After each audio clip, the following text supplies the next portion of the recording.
말씀 보겠습니다.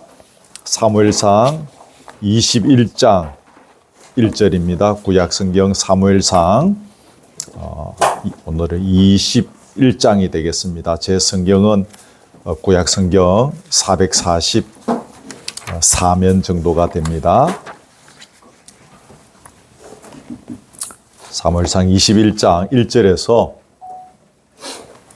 6절까지 제가 봉독해 드립니다.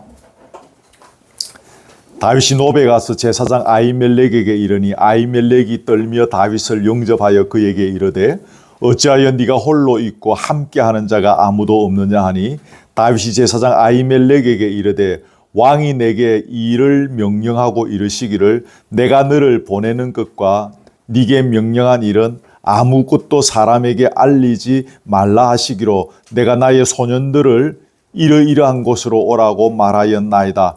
이제 당신의 수중에 무엇이 있나이까? 떡 5덩이나 무엇이나 있는 대로 내 손에 주소서 하니 제사장이 다윗에게 대답하여 이르되 보통 떡은 내 수중에 없으나 거룩한 떡은 있나니 그 소년들이 여자를 가까이만 하지 아니하였으면 주리라 하는지라. 다윗이 제사장에게 대답하여 이르되 우리가 참으로 3일 동안이나 여자를 가까이 하지 아니하였나이다. 내가 떠난 길이 보통 여행이라도 소년들의 그릇이 성결하겠거든 하물며 오늘 그들의 그릇이 성결하지 아니하겠나이까 하며 제사장이 그 거룩한 떡을 주었으니 거기는 진설병 곧 여호와 앞에서 물려낸 떡밖에 없었음이라. 이 떡은 더운 떡을 드리는 날에 물려낸 것이더라. 아멘. 요나단과 석별의 정을 나눈 다윗이 이제 도망간 곳이 어딘가 하면 노베에 사는 제사장 아히멜렉에게 찾아갔습니다.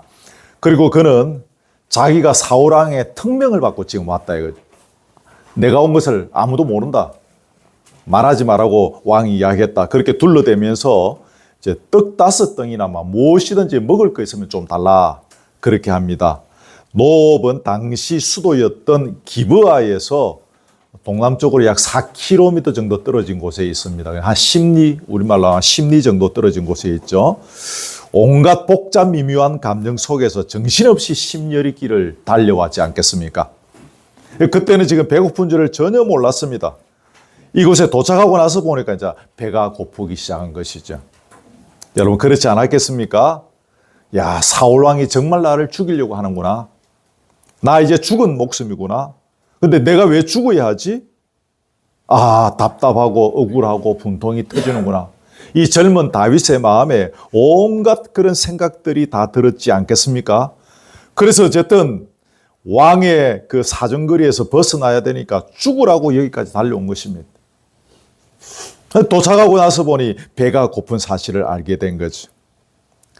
그래서 떡이든 무엇이든 먹을 걸 좀 달라고 요청했고 다윗의 요청을 들은 아히멜렉은 왕의 특명을 받고 여기에 왔다고 하니 제사장들만이 먹을 수 있는 거룩한 떡을 주저없이 다윗의 일행에게 내주었던 것이죠. 여러분 여기에서 거룩한 떡이라는 것은 그 한 주 동안 성소의 상에 올려놨다가 이게 이제 그 진설된 떡, 진설병이라 그러죠. 진설되어진 떡 한 주 동안 그렇게 올려놓습니다. 그러다가 일주일마다 이제 새 것으로 바꿔놓는 거죠. 새 떡으로 올려놓는데 그리고 물려낸 떡은 어떻게 하는가 하면 성소에서 섬기는 제사장들만이 먹게끔 되어 있었습니다. 그래서 이 떡을 거룩하게 이제 구별한 거룩한 떡이라 그렇게 이야기하는데 이 떡을 거룩하게 구별하는 이유는 이 떡이 부정하거나 경솔하게 취급되는 것을 막기 위함이라는 거죠. 뭐 그런 유래들이 여기서 나온 것인지는 저도 잘 모르겠습니다만은 저희들 어릴 때는 그 성찬식 하고 나면 그 관리집사님 옛날에 사찰집사님이라고 했는데 그분이 교회 화단에 그 성찬식 하고 나면 떡, 포도주 참 화단을 깊숙이 파가지고 아무도 손 못 대게 하고 자기가 다 붓고 다 그 안에 묻어서 해놓고 우리 보고 손대지 마라. 그랬던 기억이 있습니다. 혹 이런 유래가 아니었는지 그런 푸른 생각이 듭니다. 이 제사 지내고 난 뒤에 이제 물려낸 떡인데도 거룩하게 그렇게 이제 구별했다는 거죠. 경솔하게 취급되지 않도록 그래서 제사장들만 그 떡을 먹었다는 것입니다. 아히멜렉이 다윗의 부하들이 여자를 가까이 하지 않았다면 내가 이 떡 주겠다. 그렇게 말한 이유는 율법에서 성관계를 맺은 당일은 부정한 것으로 간주했기 때문에 같이 온 소년들이 다윗의 일행들이 있었지 않겠습니까? 이렇게 여자들하고 같이 잔 적이 없다면 깨끗하다면 이 떡 주겠다. 그랬습니다. 여러분, 배가 심하게 고파본 적이 있으십니까? 의도적으로 금식 기도를 이렇게 일주일이나 열흘이나 이렇게 할 경우에는 하루 이틀만 넘기면 3일째 정도부터는 제 경험에는 좀 참을 수 있어요. 그렇게 배가 고프지는 않습니다. 조금 이렇게 허기가 져서 몸에 힘은 빠져도 견딜만 합니다. 그런데 물리적으로 혹은 어떤 강제에 의해서 이렇게 이제 금식하게 되면 정말 여러분 배고프죠. 6시에 밥 먹어야 되는데 밥 못 먹게 되어지면 정말 배고프죠. 한 끼라도 그렇게 배가 고픕니다.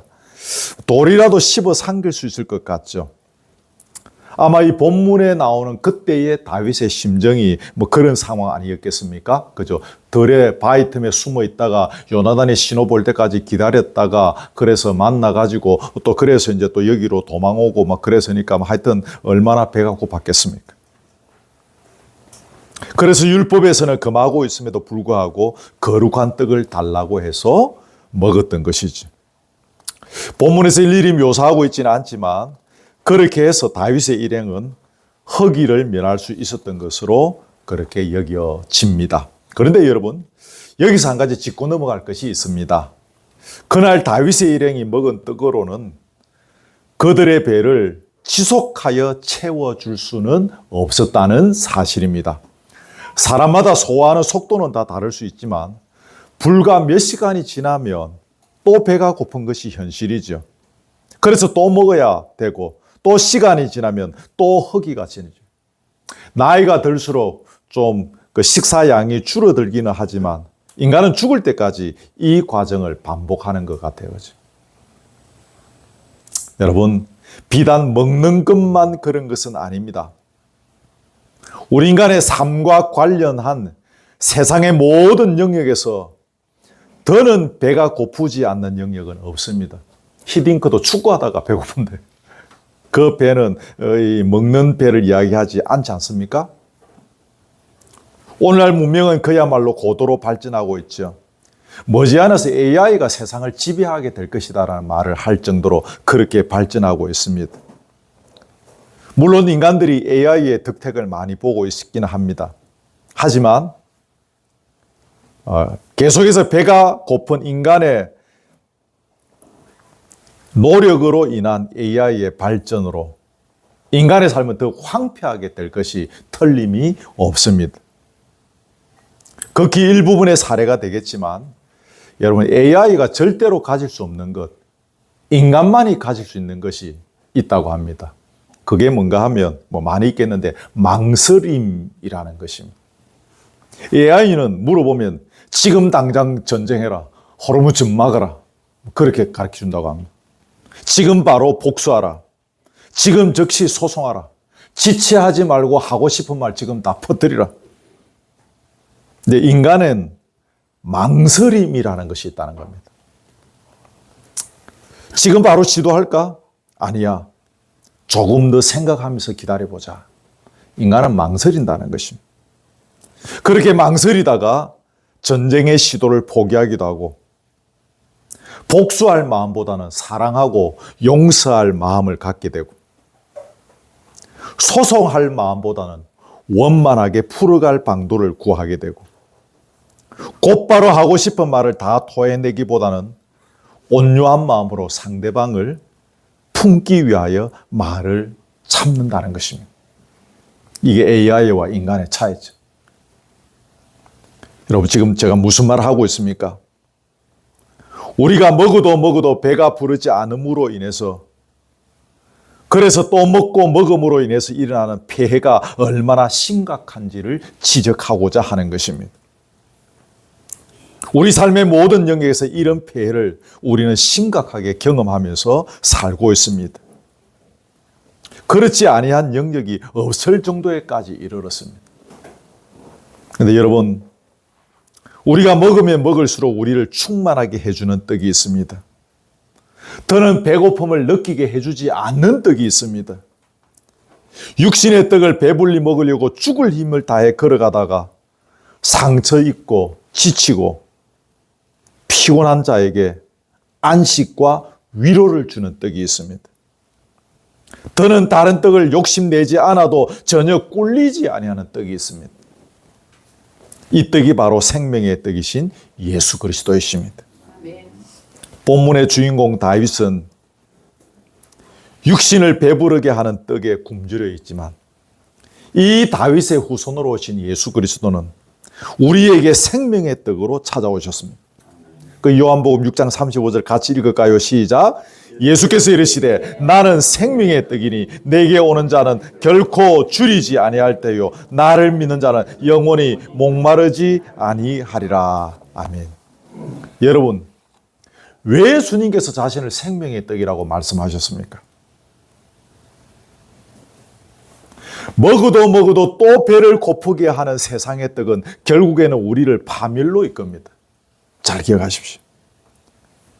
많은 돈이 우리를 파멸로 이끌고 세상 최고의 명예를 추구하다가 결국은 파멸로 갑니다. 세계를 움켜잡고 있는 권력이 결국은 파멸로 나가게 됩니다. 지금 미국 대통령의 권력은 세상을 다 흔들 수 있을 것 같지만 그 권력의 것은 파멸입니다, 여러분. 저렇게 전쟁을 일으키고 수많은 민간인들을 죽이고 세계 경제를 이렇게 혼란스럽게 빠뜨리고 그 결국이 무엇이겠습니까? 어떤 모습이 되더라도 결국 파멸입니다.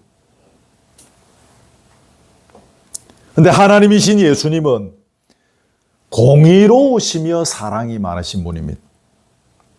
그리고 죽음의 권세를 무너뜨리신 분이십니다. 기억하십시오. 공의로우신 분, 사랑이 많으신 분, 죽음의 권세를 무너뜨리신 분. 이러한 하나님의 속성으로 당신께서는 우리를 살리십니다. 파멸을 회복으로 바꾸십니다. 정오를 사랑과 평화로 바꾸십니다. 막힌 담을 허무는 능력이 되십니다. 한마디로 이것을 다른 말로 표현하면 우리 인간이 스스로의 힘으로는 절대 풀 수 없는 문제를 풀어가시는 분이십니다. AI가 망가뜨려 놓은 인간 세상에 마치 아기 솜털 같은 부드러움과 이슬 같은 촉촉함을 주시는 분이 바로 생명의 떡이신 예수님이십니다. 그래서 그분은 생명의 떡이 되시는 것이죠. 여러분, 이 떡의 촉감이 무엇인지 누리시는 여러분 되기를 축복합니다. 이 땅에서 예수 믿고 산다는 것이 무엇일까요? 이 촉감을 누리며 사는 것이 이 땅에서 예수 믿고 사는 것입니다. 여러분, 이걸 잊지 마십시오. 자, 다음 단락 넘어갑니다. 제사장 아히멜렉이 다윗에게 제공한 게 하나 더 있었습니다. 본문에 다 안 읽었는데 그게 뭔가 하면 골리앗이 차고 있던 칼이었습니다. 이미 앞에 17장 우리 다 살펴본 내용인데 11장 여러분 돌아가 보면 다윗이 물매를 던져서 돌이 골리앗의 이마에 정통으로 박혀서 골리앗이 엎드려졌죠, 땅에. 이때 다윗이 뛰어가가지고 골리앗을 밟고 골리앗이 차고 있던 칼을 꺼내가지고 그를 죽입니다. 그리고 그의 머리를 베어서 예루살렘으로 가지고 가고 갑주는 자기 장막에 가지고 갔다. 그렇게 기록되어져 있습니다.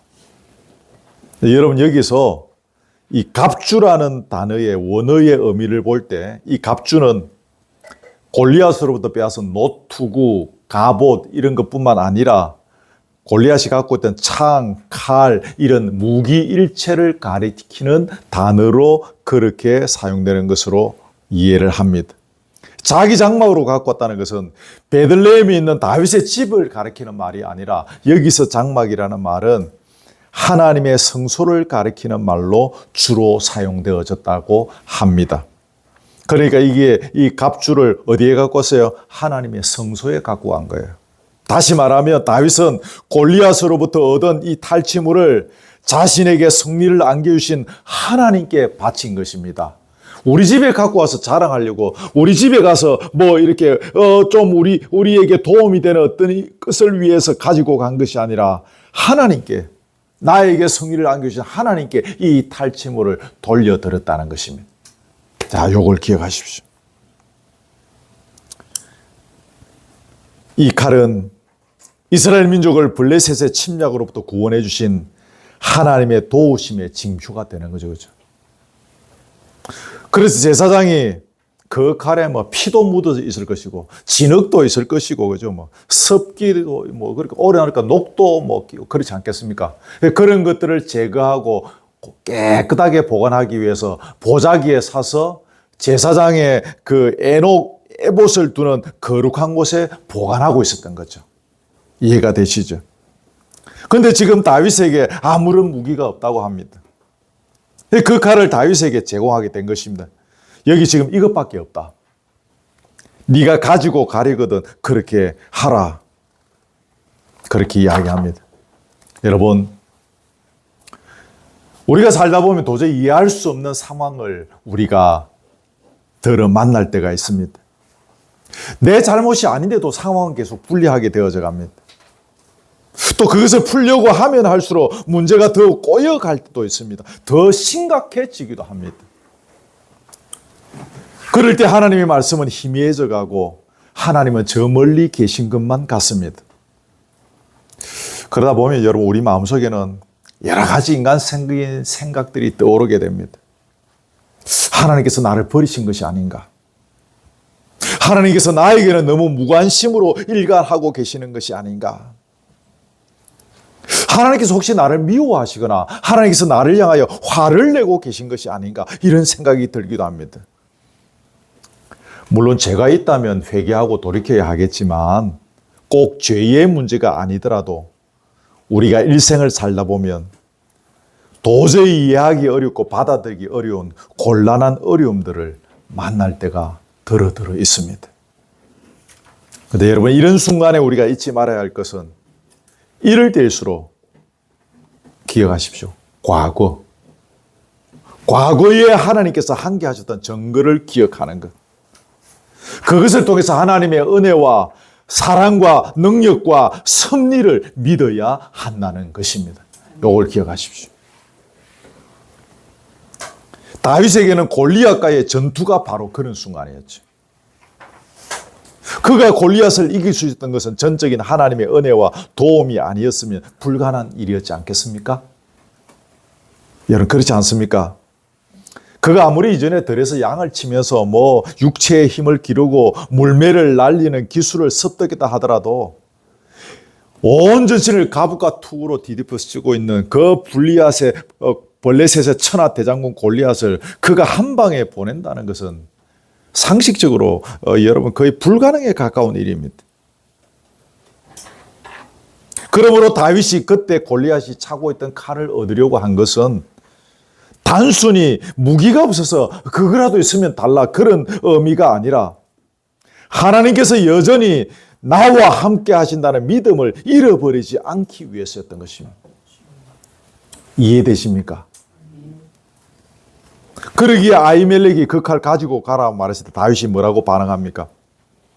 그 같은 것이 또 어디에 있겠습니까? 라는 거. 그 같은 것이. 그것을 나에게 주십시오. 목숨이 경각에 달린 이 어려운 순간에 그것만큼 소중한 게 없다는 것입니다. 그것만큼. 그것 있으면 됐다라는 것입니다. 거기 주부에 동그라미 1번, 2번 해놓았을 것인데 첫째는 뭡니까? 그것 있으면 그것 뽑을 때마다 하나님의 은혜와 하나님의 도우심을 기억하고 새로운 힘을 얻을 수 있을 것이다라는 것입니다. 두 번째는 뭡니까? 그 칼은 다윗이 하나님께 영광을 올려드리는 의미로 봉헌한 것입니다. 아까 이야기했죠. 갑줄은 가지고 장막으로 여호와의 성소에 갖다 바쳐서 봉헌했다는 것입니다. 지금 다시 돌려받게 되는 것은 그것을 하나님께 드린 성도의 헌신과 봉헌을 하나님께서 반드시 기억하시고 성도에게 가장 적절하고 적합한 것으로 갚아주시는 것을 알았기 때문입니다. 아멘. 요 이번도 중요합니다. 누구에게나 하나님이 멀게 느껴지는 순간이 찾아올 수 있습니다. 살아가다 보면 여러 가지 다양한 상황 속에서 그런 순간을 맞이하게 됩니다. 그런데 그런 때일수록 우리는 과거의 은혜를 다시 돌아보고 그때 받았던 그 은혜를 기억해내어야 합니다.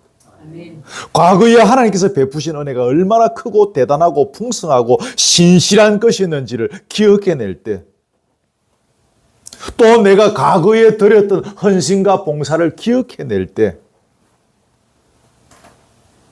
지금 하나님께서 침묵하시는 것 같은 이 어려운 고통의 순간을 이겨낼 수 있는 새로운 힘이 생기는 것입니다.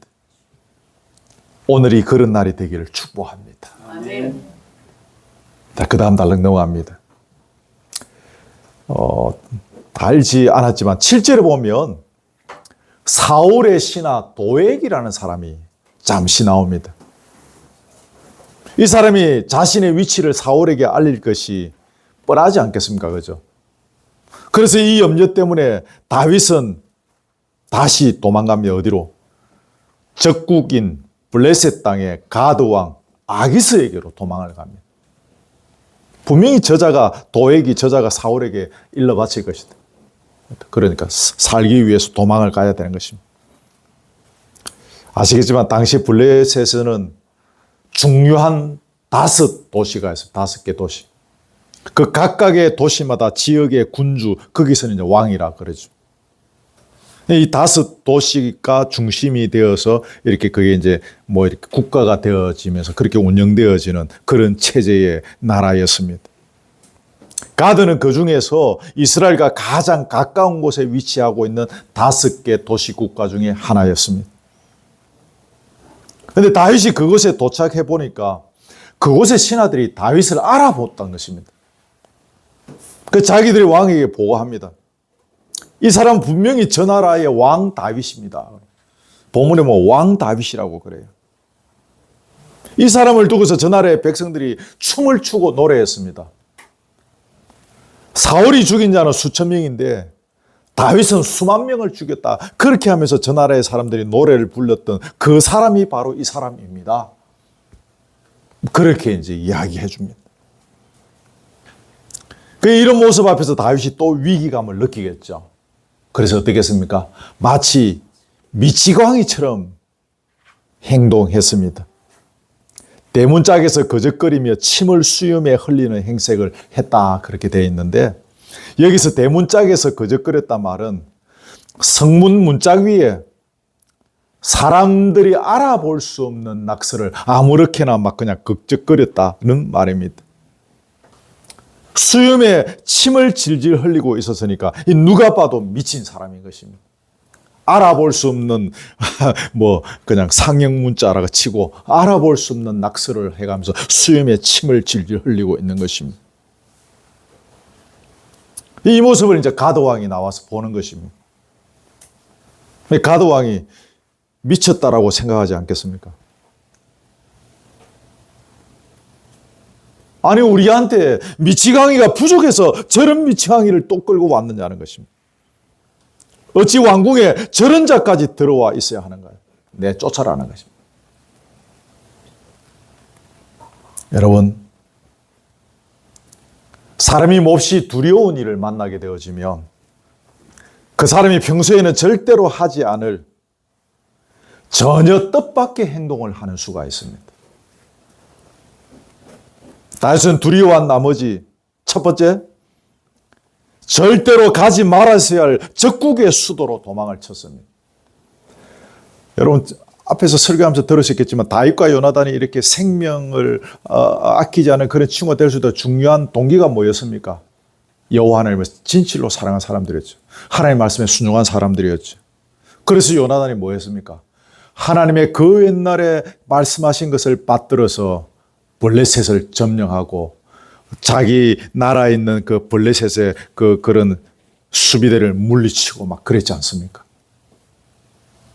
그런 믿음을 둘이 갖고 있었는데, 그랬던 다윗이 그 절대로 가지 말아야 할 적국의 수도로, 블레셋의 수도로 도망을 쳤다는 것입니다. 뜻밖의 행동을 한 것입니다. 두 번째는 뭡니까?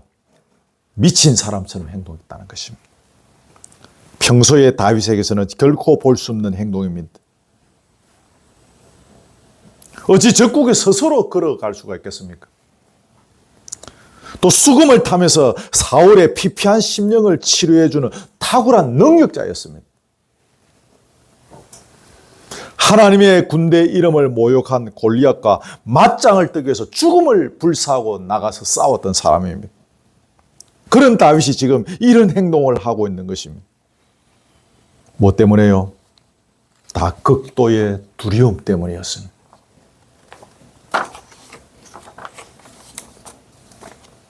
인간은 죽음에 대한 두려움, 실패할 것의 두려움, 질병에 대한 두려움, 관계의 악화에 대한 두려움, 이별에 대한 두려움, 또 버림받을 것에 대한 두려움이 있다고 합니다. 그런데 여러분, 이런 두려움에서 벗어날 수 있는 유일한 길은 오직 하나님만을 두려워하고 사랑하는 것입니다. 뭐라고요? 하나님만을 두려워하고 사랑하는 것. 오직 하나님만을 두려워하고 사랑하는 사람은 하나님의 위대하심을 알기 때문에 다른 어떤 것도 두려워하지 않을 수 있는 것입니다. 모세의 부모가 석 달 동안 아이를 숨길 수 있던 것은 임금의 명령을, 그 천하의 왕인 바로의 명령을 무서워하지 않았기 때문입니다. 모세가 이집트를 떠날 수 있었던 것도 임금의 노함을 무서워하지 않았기 때문입니다. 시퍼런 홍해 앞에서 모세가 자신 있게 백성들을 이끌고 그 바다로 뛰어들 수 있었던 것도 그 환경을 무서워하지 않았기 때문입니다. 그런데 여러분, 모세가 임금의 명령을 무서워하지 않고 시퍼런 홍해의 물결을 무서워하지 않을 수 있었던 이유는 뭡니까? 그가 하나님의 위대하심을 알았기 때문입니다. 이 표현도 기억하십시오. 하나님의 위대하심을 알았기 때문에. 손가락표가 있을 건데 잠시 봅시다. 하나님만을 두려워하는 사람의 태도를 성경은 경외라고 합니다. 그러기에 성경은 반복해서 하나님을 경외하라고 요구합니다. 여호와를 경외하라. 여호와를 경외함이 지혜의 근본이다. 여호와를 경외함이 지식의 근본이다. 막 그런 말씀들이 계속 나옵니다. 그러므로 믿음은 무엇입니까? 하나님을 경외하는 것이 믿음입니다. 아브라함에게 이런 믿음이 있었습니다. 창세기 22장에 보면 여호와께서 말씀하셨죠. 네가 나를 경외하는 줄을 이제야 알겠노라 하지 않았습니까? 그 믿음이 아브라함에게 있었던 것입니다.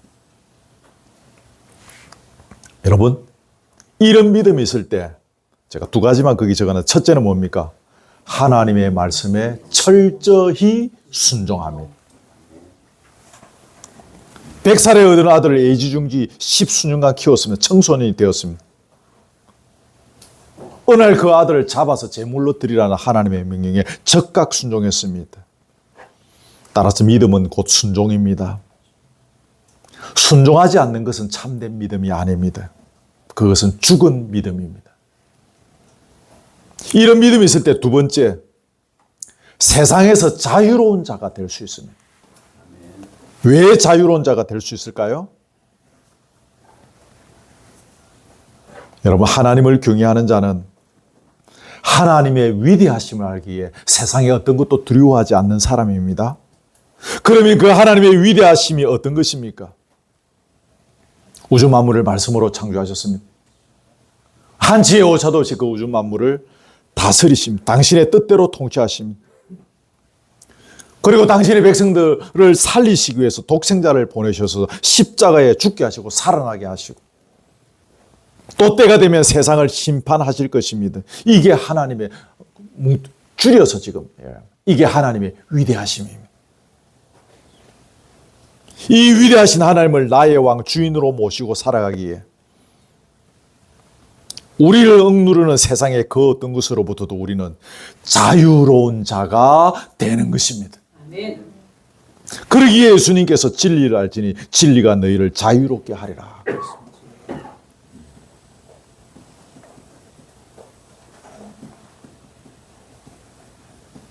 제가 좀 말을 좀 빨리빨리 하고 있지만 여러분 이 문장 하나를 여러분 좀 기억하시면 좋겠습니다. 하나님을 진실로 경외함으로 두려움에서 자유롭게 되기를 축복합니다. 아멘. 마지막 단락입니다. 다윗이 미친 채 한 것은 위기를 모면하기 위한 기발한 아이디어죠. 멋진 연기였습니다. 안 미쳤는데 미친 척 하는 것이 그게 쉽습니까? 거죠. 모든 사람으로 하여금 내가 미친 사람으로 착각하게 만들 수 있는 멋진 연기자죠. 그런데 여러분 그것은 하나님의 기름 부음 본 자다운 믿음 있고 품 있는 모습은 절대로 아닙니다. 고대에는요, 미친 사람에게는 악령이 들어간 걸로 생각했습니다. 저 미친 사람은 이미 신의 저주를 받은 것이다. 그래서 인간의 심판에서 면제받았습니다. 인간이 잘못하면 이제 나름대로의 그 문화권 안에서 이제 재판을 받고 벌을 받지 않습니까? 미친 사람은 벌을 안 줬다고 합니다. 저거는 이미 신의 저주를 받은 자이기 때문에. 그 정도로 이 미친 사람의 이런 그런 그 존재 가치가 그렇게 이제 형편없는 것이죠. 또 고대인들에게 있어서 수염은 남성성을 상징하는 아주 중요한 그런 표시였다고 합니다. 다윗이 수염에 침을 질질 흘린 것은 아주 수치스러운 행위로 간주할 수 있겠죠. 그러니 다윗이 나중에 이 사건을 회상할 때마다 얼굴이 화끈화끈 달아오르는 자신의 일생에서 가장 부끄러운 사건 중에 하나가 되었지 않겠습니까?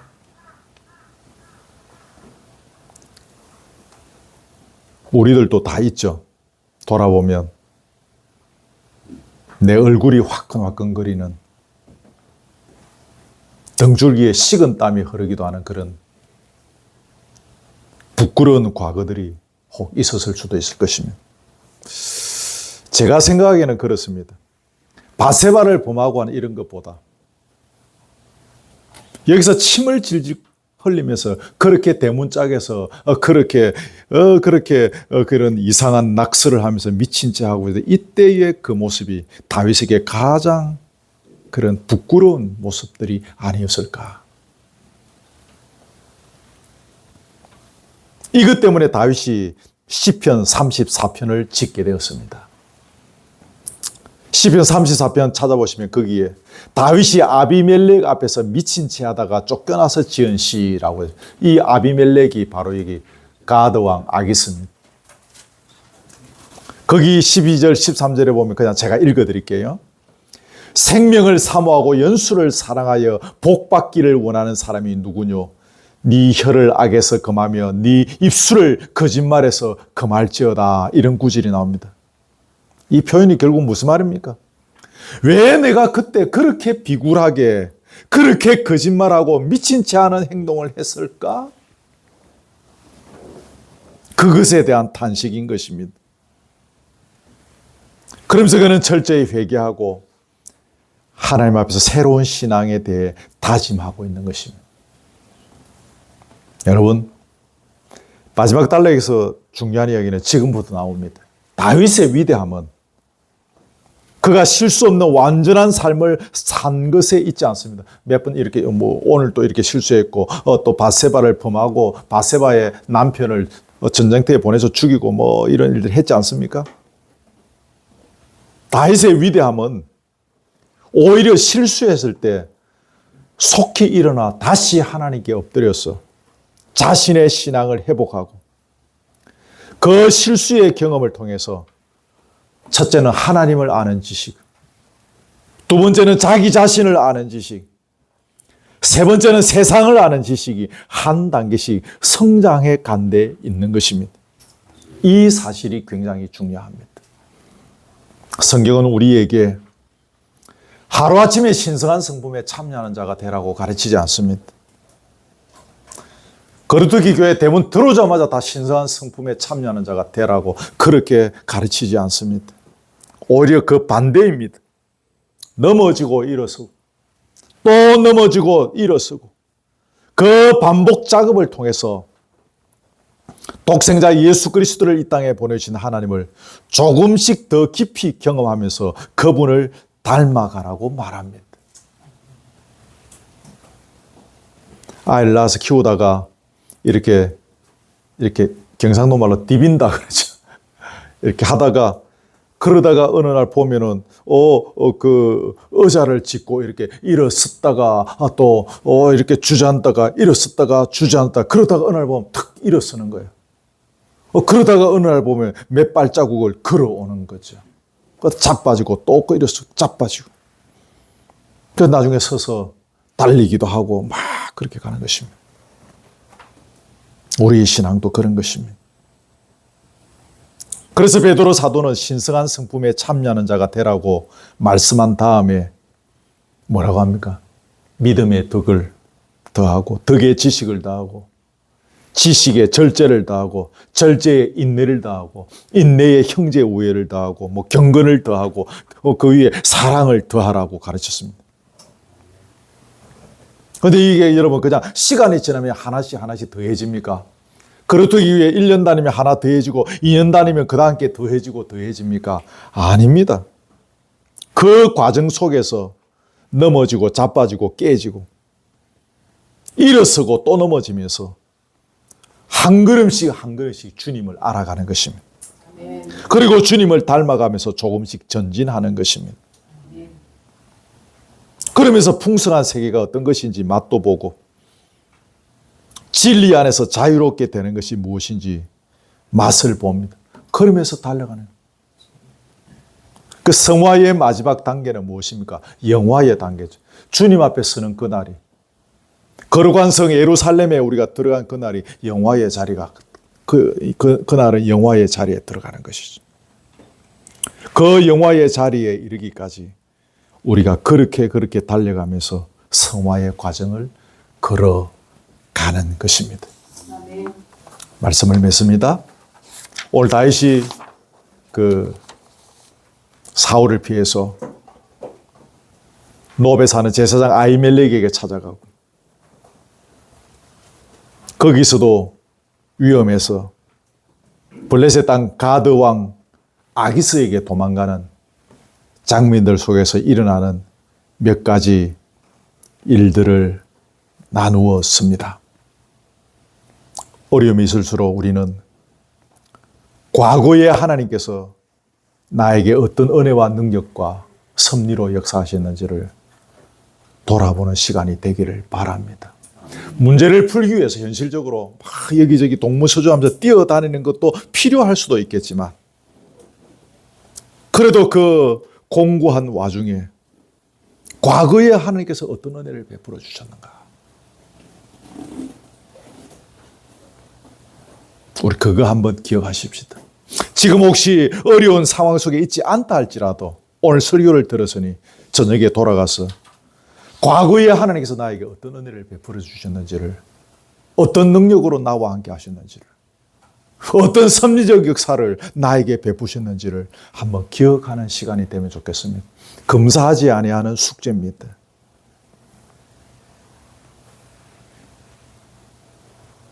생명의 떡이신 예수님. 계속 여러분 설교 듣지 않습니까? 생명의 떡이 왜 생명의 떡인가? 올 시간에 앞에서 짧게 말씀드렸지만 이 생명의 떡이 나와 무슨 상관이 있는지도 계속 우리는 고민할 필요가 있습니다. 이 생명의 떡을 사실은 잘 모르니 저 미국 대통령이 뭐 성경책 2개 나눠놓고 뭐 선서했다 그런 소리도 들리던데 그러면서 저렇게 사람을 죽이고 있지 않습니까? 물론 전쟁이 일어날 수도 있겠지만 지금 세계 모두가 보게 되는 과도한 욕심이지 않습니까? 얼마나 많은 이 지구의 사람들이 고통 가운데 있습니다.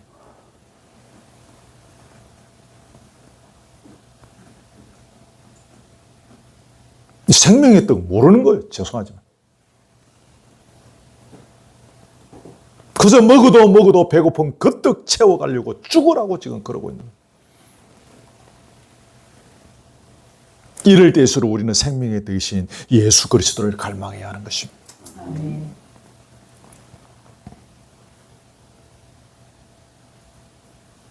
두려니를 만나더라도 여러분 절대로 하지 말아야 할 떡밥배 행동은 하지 마시기를 바랍니다. 저나 여러분이 이런 실수를 할 수 있습니다. 다윗도 했는데 그렇죠. 그 극한 두려움에 빠질 때. 그래서 이렇게 내공이 필요한 것입니다.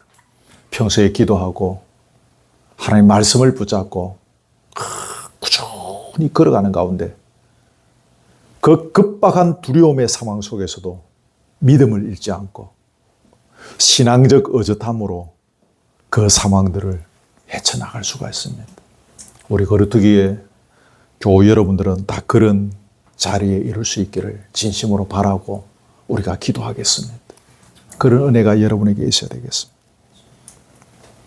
오늘 말씀 몇 가지 나누는데 기억하시고 각자의 삶에 잘 적용하셔서 은혜가 되기를 주님의 이름으로 축복합니다. 아멘.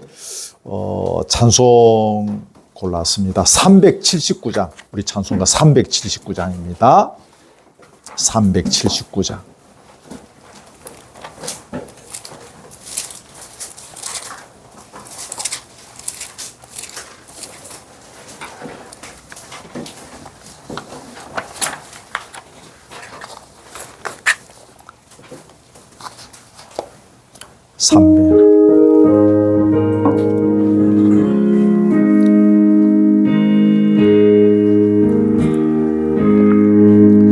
내 갈 길 멀고 밤은 깊은데 빛 대신 주 저 본향 집을 향해 가는 길 비춰소서. 내 가는 길 달지 못하나 한 걸음씩 널 인도하소서. 1절 한 번 더 합시다. 내 갈 길 멀고 밤은 깊은데 빛 대신 주 저 본향 집을 향해 가는 길 비춰소서. 내 가는 길 달지 못하나 한 걸음씩 널 인도하소서. 2절 자매님들이 합니다.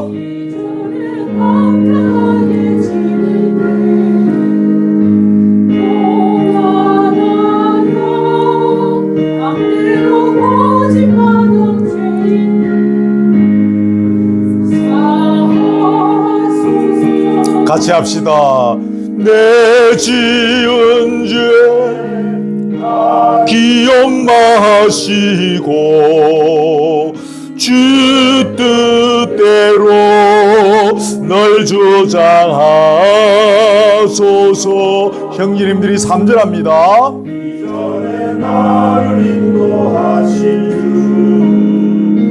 장래도 내 앞에 항상 설령 만날 때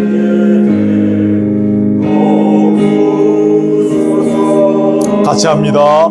밤 지나고 저 밝은 아침에 기쁨으로 내 주를 만나리.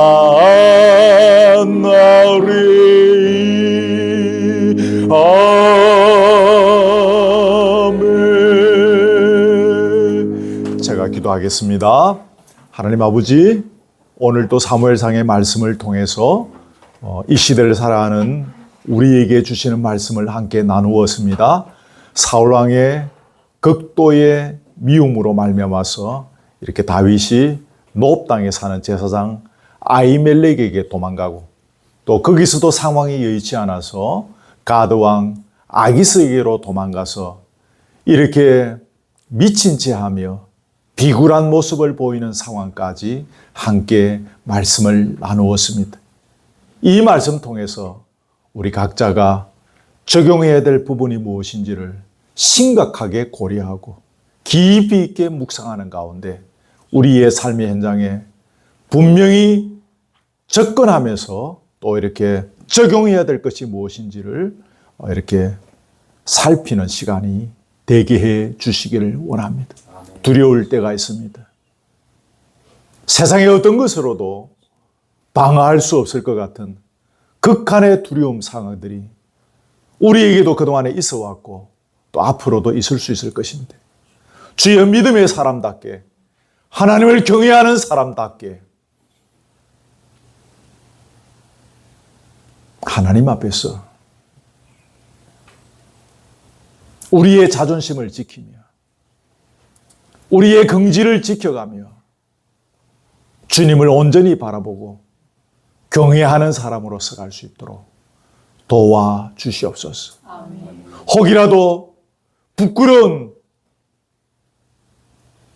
그런 모습으로 서가지 아니하도록 평소에 철저히 말씀의 훈련과 기도의 무릎으로 우리의 영적 내공을 쌓아갈 수 있도록 인도해 주시옵소서. 예배를 주일마다 이렇게 드릴 수 있게 해주시니 참 고맙습니다.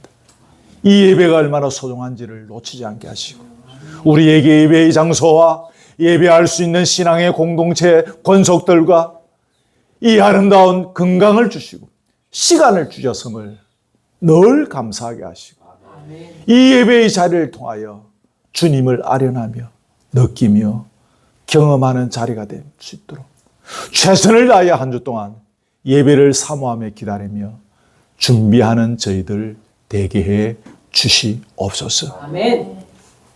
귀한 예물 주님 앞에 드립니다. 이 예물 받으시고 또 하나님께 영광이 되게 하시며 또 이 예물이 주의 나라와 교회 영광을 위하여 잘 사용될 수 있도록 또 그때그때마다 철저히 간섭하시고 저희에게 지혜를 더하여 주옵소서. 늘 우리가 교제의 시간을 가집니다. 단순히 먹고 마시는 시간으로 끝나지 않게 하시고 또 서로의 안부를 묻고 서로의 삶을 또 돌아보는 가운데 우리 서로 위로받고 또 기쁨이 있고 마음이 회복되어지고 가슴 속에 간직하고 있던 상처들이 치유되어지고 또 소망을 발견하는 복된 시간들 되게 해 주시옵소서. 교회를 위하여 이름 없이 빛도 없이 조용히 수고하는 우리 모든 교우들 다 기억하시고 오늘 다윗이 골리앗을 죽이고 그 칼을 하나님께 봉헌했던 것을 기억하셨던 그 하나님께서 우리 교우들의 수고와 정성과 눈물을 다 기억하실 줄 믿습니다. 그리고 또 때를 따라서 가장 적절하고 적합하게 또 그것들을 도로 선물로 주셔서 우리의 인생이 풍성하게 될 줄 믿습니다. 그 믿음으로 낙심하지 아니하고 묵묵히 주님 앞에 헌신하며 걸어가는, 섬기며 걸어가는 우리 모든 교우들 되게 해 주옵시고 그것에 대한 간정이 분명히 있는 인생의 걸음이 되도록 역사해 주시옵소서. 예수 그리스도의 은혜와 하나님의 사랑과 성령의 교통하심이 오늘 본문의 말씀을 붙잡고 삶의 현장에 잘 적용해 가기를 원하며 특별히 두려움 속에서 우리가 취해야 될 것이 무엇인지를 기억하고 하나님의 은혜와 능력과 간섭하심을 굳게 붙잡으며 그 믿음으로 승리하기를 원하는 사랑 우리 교우들 머리 위에 지금부터 영원토록 함께 있을지어다. 아멘.